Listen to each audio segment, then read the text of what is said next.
Hello everyone and welcome to another short video on our own devices. I'm Gescha and today we are having a look at a very neat and very high quality mid-century toy typewriter. This is a GSN or Gescha Junior Model 3.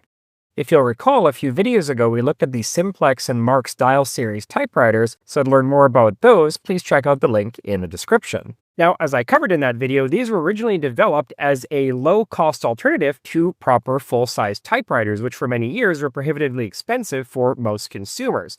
However, after a while, the price of regular typewriters went down, and typewriters like these were repurposed and rebranded as children's toys. As such, they were typically made as cheaply and simply as possible, typically being constructed from low-cost printed steel stampings. However, a few, like this one here, were of much higher quality, and this shouldn't come as any surprise given that the Junior was manufactured in Germany.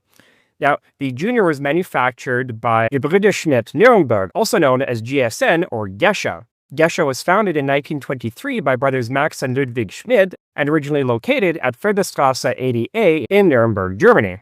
Now, Gescha originally operated as a parts manufacturer and wholesaler for other German toy companies, but starting in 1933, they began marketing their own branded line of toys, which gradually grew to include such items as the maneuvering tank, the Express Boy or Suitcase Boy clockwork toy, the clockwork patent motor car, which automatically reversed when it reached the edge of a table, and the Junior Children's Typewriter, which the brothers originally patented in 1929. The latter proved extremely popular, being widely exported across Europe and even to North America. Now, following the outbreak of the Second World War in 1939, the government of the Third Reich prevented Gescha from selling all but existing inventory of toys, and the factory was commandeered to produce war materiel, including gas mask canisters for the German military.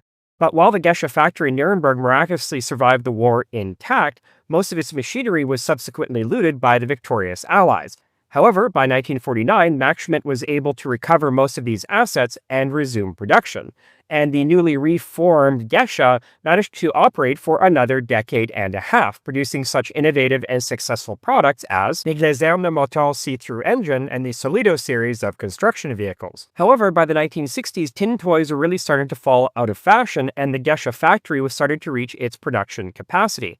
Worse still, Ludwig Schmidt had died in 1955, and his brother Max, while a gifted toy designer and engineer, turned out to be a poor businessman. As a result, the company's fortunes waned until finally, in 1965, Max sold the company to Strenco. In 1971, the same year Max Schmidt died, Strenco was taken over by Conrad Models, who continued to use the Gescha trademark until 1973. And that is a brief history of the Gescha brand. So now let's actually have a closer look at the Junior Model 3 typewriter, and let me show you how this works. As you can see, this is of much higher quality than the other toy typewriters we've looked at, with thick sheet metal parts and a robust crinkle enamel finish. The Junior came with a very professional looking cover, which we can remove by pushing in the spring-loaded catch at the front and lifting up. Now, unfortunately, I haven't been able to find a serial number anywhere on this unit, but given its generally excellent condition, its red and green color scheme, and, most tellingly, the inscription "Made in Western Germany," this is almost certainly a post-war example manufactured sometime between 1949 and 1965.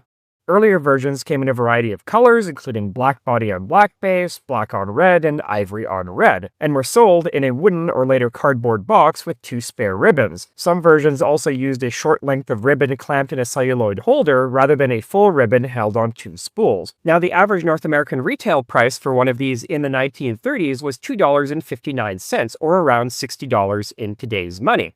Now, just like the Simplex and Mark style typewriters we looked at in the previous video, this is a dial indexing typewriter, meaning you need to select each letter prior to typing it, rather than these two functions being combined as in a regular typewriter. Unlike those units, however, which used rubber type wheels inked by leather pads, the Junior uses a metal type wheel and a proper cloth typewriter ribbon, a system reminiscent of the type ball famously introduced by the IBM Selectric in 1961. So once we have selected our letter by turning the wheel, we push this right-hand key, which pulls the carriage back and presses the paper against the ribbon and type wheel. This action also drives these slotted bars in the front and rear of the carriage against these wedges, advancing the carriage by 1 space. And to enter a space without typing a letter, we press this left-hand key. Rather impressively for a toy typewriter like this, the Junior can type both upper and lowercase letters, and you switch between the two by swinging this lever on the front from one side to the other, raising and lowering the type wheel. And when we're finished a line, just like with a regular typewriter, we push the carriage over to the right and start the whole process over again. The first versions actually incorporated a bell, much like in a regular typewriter, to signal the end of carriage travel, but this was eliminated in subsequent models, likely as a cost-saving measure since this is already a very sophisticated and expensive design for a toy typewriter. Anyway, that's all I have for you today. Thank you so much for watching, and I'll see you next time in another video where we'll look at yet more typewriters and other fascinating devices just like this one. Until then, I'm Jean Messi from Our Own Devices. Have a great day.